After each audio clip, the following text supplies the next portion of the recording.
به نام خداوند بخشنده و مهربان و نهایت با رحم. السلام علیکم تماشاگران عزیز و هواداران شبکه کاروان عمر. معجزه‌ای که با امام رخ داده بود و این معجزه خداوند را ببینید. اگر ملال نشود دوستان عزیز، در زیر ویدیو یک لایک گذارید. یک امام بود، او دائما نمازش را زیبا و دور و دراز می‌خواند. جماعت نیز این امام را زیاد دوست می داشتند. روزه این امام در مسجد نماز پیشین را با جماعت می خواند. در وقت نماز سنت وقتی برای سلام داد که یک موی سفید را دید و به چپ سلام داده زود براش نگاه کند، این موی سفید نیست. در نماز فرض پیشین نیز با همین حالت تکرار شد.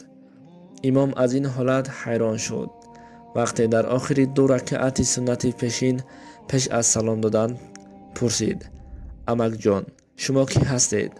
وقتی براش سلام دهم میتابید، اما به چپ سلام داده باز براش نگاه کنم گم میشوید. موی سفید گفت: اگر کی بودن من را دانستن خواهی، همراه خودت جماعت را بگیر، از بین شهر و از راه تاریک و ترسناکی او گذر کن. وقتی از کوچکی گذشتی یک دروازه سبز میبراید. در آنجا نوشته شده است که لا اله الا الله محمد رسول الله. در را باز کن و در همانجا کی بودن من را خواهی فهمید.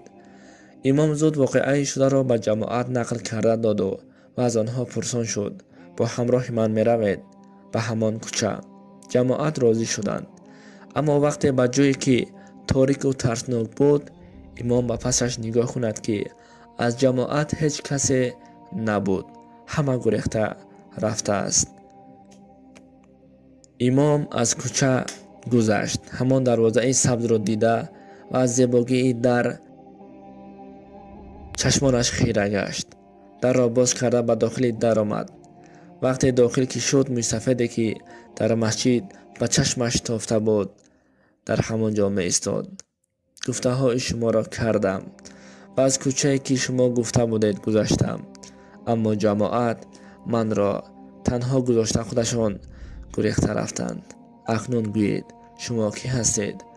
موی سفید خنده کرد و گفت: من عزرائیل هستم.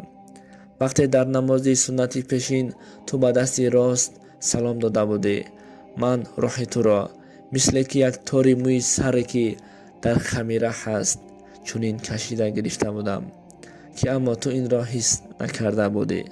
کوچه تاریک این تابوت تو. جماعت تو را برداشته به کوچه تاریک و ترسناک، یعنی به قبر گذاشته خودشان رفتند. ایمان تو چنان مستحکم بود به کاری کرده ات را به این جایها رسانده آورد. اینجا باشد جنت است گفته روایت به انجام می رسد. خب دوستان عزیز، از این قصه معلوم می شود که هرچند ما عبادت را زیاد کنیم، همان قدر مشکلی جان دادن برای ما آسان می گردد.